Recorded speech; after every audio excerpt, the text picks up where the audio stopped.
Howdy, Max here. Welcome to episode 3 of Spreading Hope While Fighting Stage 4 Prostate Goliath. Please help us out. Help us spread hope around the world as we fight Goliath. You can do this by subscribing and sharing. We really appreciate it. It means a lot. So, this little show is for all of us. As I chronicle my fight with Goliath, I want to provide as much information possible to help with your fight against Goliath. We all have a Goliath, and we all need to keep fighting. Okay. Fighting Goliath has four major challenges. Okay, there's the physical, there's the emotional, the spiritual, and the financial challenge. Okay. First, let me give you an update about my healthcare provider. Remember, my healthcare provider failed to diagnose me with Goliath for a long time, to the extent where my PSA level in my blood went up over 1,000. Okay. And then I was misdiagnosed with Goliath about 2 years ago, telling me that it was an old injury, a possible broken rib. Okay, well, and if I hadn't demanded that they give me an MRI after dragging their feet for so long, the MRI for my injured rotator cuff, they would have never, Goliath would have never been discovered. I would be walking around right now still not knowing. So, oh, and also remember that my healthcare provider denied me a second opinion, and their reason was that they can provide all the treatment I needed, so I didn't need to go to a second opinion outside of their organization. Well, then I asked, well, do you do clinical trials? They said no. And I said, well, I'm interested in clinical trials. And they still denied that second opinion. Well, on the way home from work, not too long ago, I received a call from my healthcare provider, and they told me I owed $700. I asked, why do I owe $700? They said it was because of my bone biopsy that had to be done outside of their organization. So I don't know. I just know that we really need to start holding these healthcare providers accountable. Okay, that's one thing. Here now, my spiritual part of my fight with Goliath, and to me, that's a very important part. Okay, I believe it's safe to say that sometime during all of our lifetimes, we all have had questioned something like, um, how in the world did that happen? Or what, or how can that ever be true? Or how, how is that even possible? Well, for me, even going way back when I was a kid, the only answer I can ever arrive at with such questions is divine intervention. So, with my fight against Goliath, all the medications, treatments, people in my corner fighting alongside me against Goliath are all choreographed by divine intervention. Plus, I have a longtime friend that reminds me on occasion that God is the great physician. Okay, so with that, my spiritual crusade fighting Goliath is to spread hope wherever I go and with anyone I feel inspired to share it with. So, to help me do that, I had these t shirts made. Let me show you. On the front, It says Isaiah 9:6. Unto us a child is born. On the back, it says, spread peace, not war. Spread love, if I can get it there. Spread love. There you go.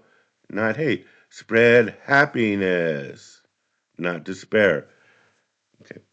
So, with that and these t shirts, let me show you what I recently did. Take a look. Howdy, Max here. It's March 22nd, 2025. I'm heading out to Murrieta, California. I'm going to go spread some hope today. Something good's going to happen. Let's go. In the city of Murrieta, I visited a Walmart. I approached the young man working. He told me he had worked there 3 years and had bad days and good days. The bad days were when the store was empty. The good days were crowded store days when people were happy about buying items at least a little more affordable. I thanked him for working with such an organization. I told him the world is a much better place with him in it.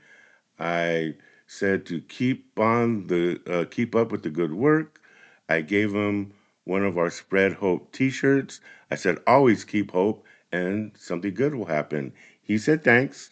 We shook hands and then I went on my way. Now, the physical part of my fight with Goliath.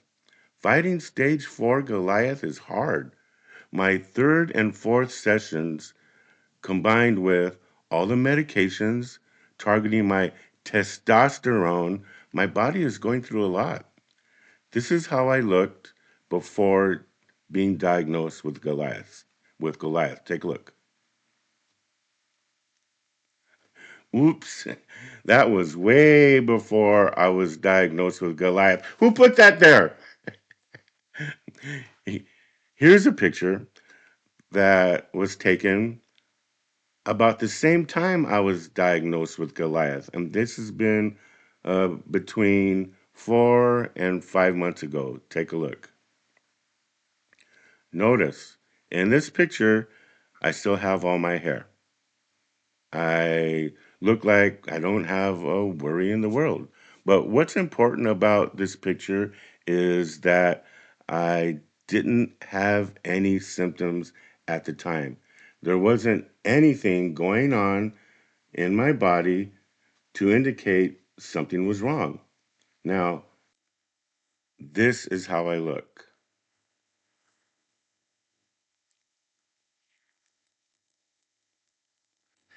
Now, notice the bags under my eyes, they're more puffy.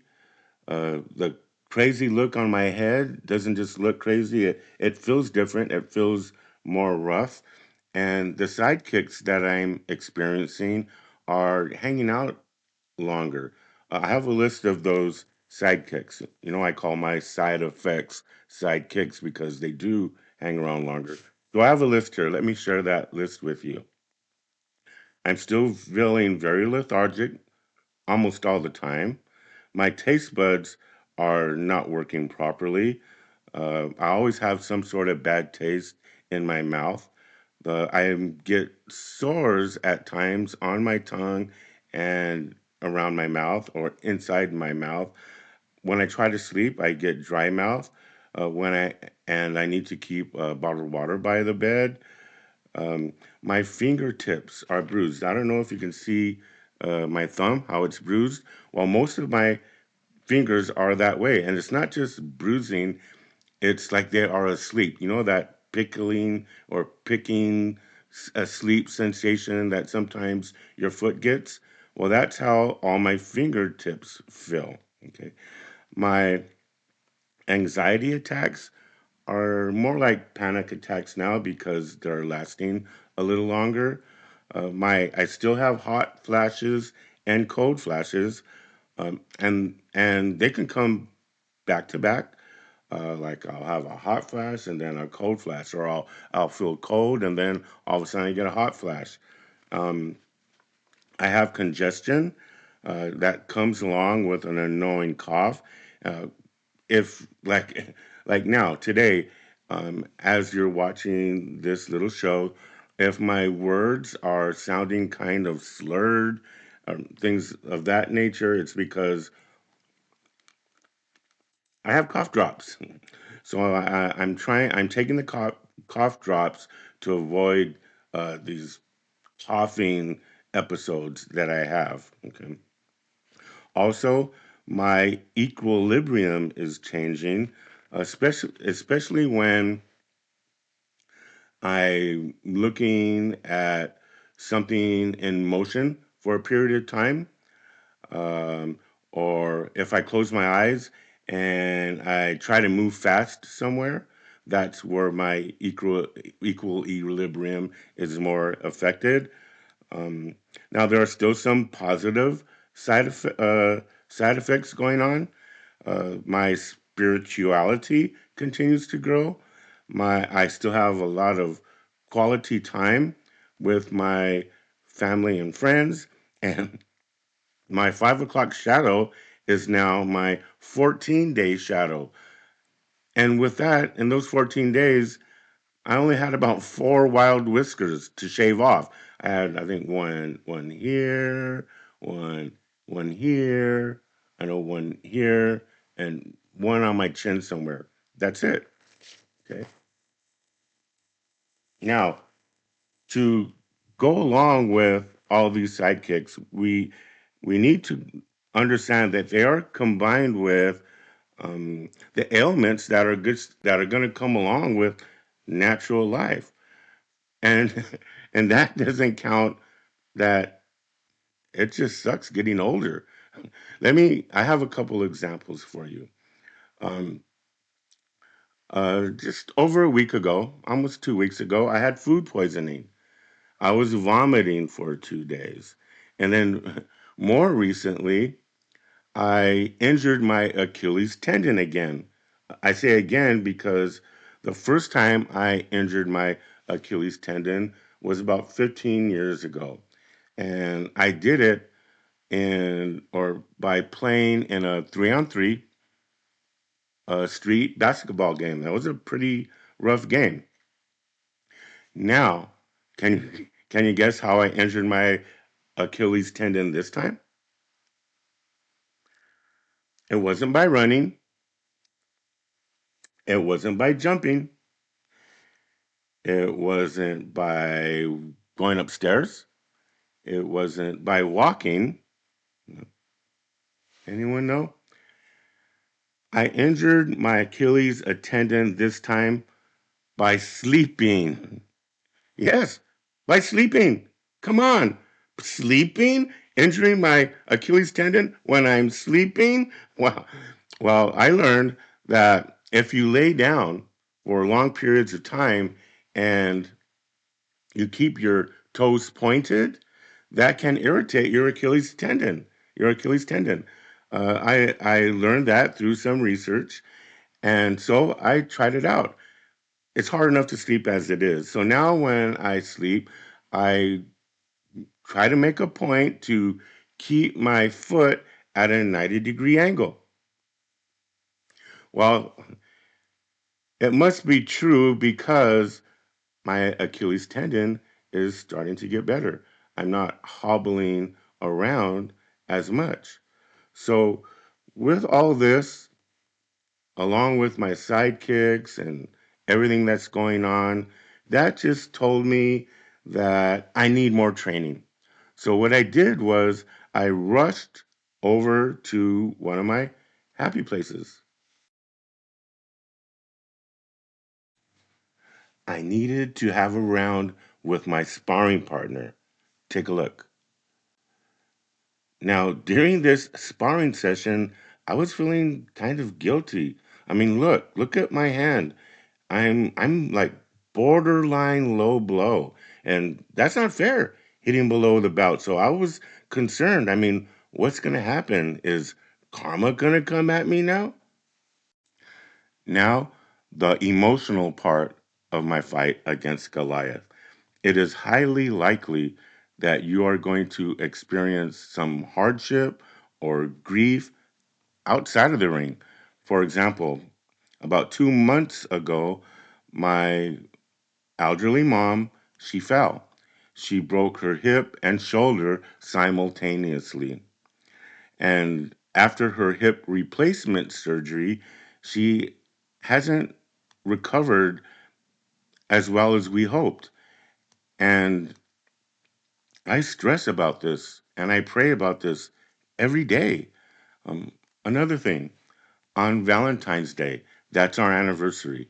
So, our wedding anniversary. So, my wife and I, we were out celebrating, trying to share as much joy and happiness together as we can. And then, as we are out, I receive a phone call from one of my brothers. I have three brothers. He is at the hospital. He is standing next to a hospital bed with one of my other brothers who is laying in it. He tells me that my brother is dying. And it seemed like seconds later, my brother James dies. Love you, Jamie. Let me put my uniform back on. Oh, okay, almost there.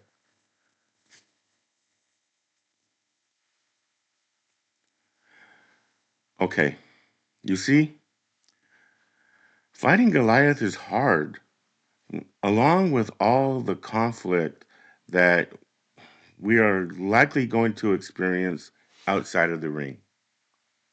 To better fight Goliath, we all are going to have to realize that these conflicts will occur outside of the ring. So it's very important to cling to the people that are in your corner, fighting alongside of you, and find those happy places and spend as much time there as you possibly can. Celebrate your victories no matter how small or big. Here's a picture of me going into my fourth infusion. Now, I'm not affiliated with Nike in any way, but the word Nike in Greek means victory. Well, after my infusion was done that day, the nurse came to me and said that my blood work results from the medications that were targeting my testosterone were in, and that they showed that my PSA level went down from over 1,000 to 52. Victory! I was so happy. I gave the nurse one of my Spread Hope t shirts from my backpack, and then I had an idea. I said, testosterone? So again, I hurried back to have another round with my sparring partner. So I put on my Armor of God ring. My brother gave me this ring. Then, do you know what I did? Take a look. Yep.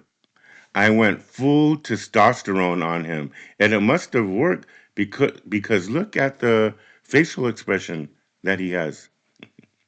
Shortly after that, I get a call from my pharmacist, and he lets me know that I went down from 5 of these syringe injections to one. So, with the words from a song that our old family pet Sparky, he was a yellow-naped parrot, used to sing, Hallelujah, Hallelujah. I'm a Sparky. So after this, my wife and I went to another one of our happy places, the beach. There, we were able to spend some time together to just have some peace and celebrate these victories. So it's really important that, again, you celebrate your victories no matter how big or how small. Okay. Thanks for watching our little show today. I'm sorry it went a little bit longer than usual. I guess I had a lot more to say. Keep a lookout for our show that's going to come out in April. That would be episode number 4. So, in the meantime, when you are out there in the world fighting your Goliath, you make sure that you have no fear. You be brave. You keep fighting because you too make this world a better place. Spread hope. Something good will happen. Let's go.